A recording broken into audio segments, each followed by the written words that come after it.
Good day everyone! Did you know that a volcanic eruption is the release of volcanic gases, debris and molten rocks from a volcano? And in this video, we will show you what happened during our volcano experiment.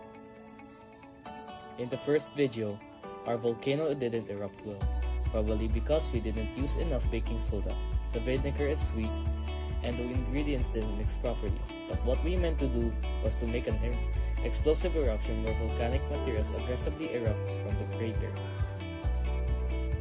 In the second video, we meant to make an eruption with viscous lava coming out, but due to us adding the dishwashing soap directly to the vinegar, it worsened the effects of the combined baking soda. That is all. Thank you for watching. Please like, share, subscribe, and comment. Bye bye.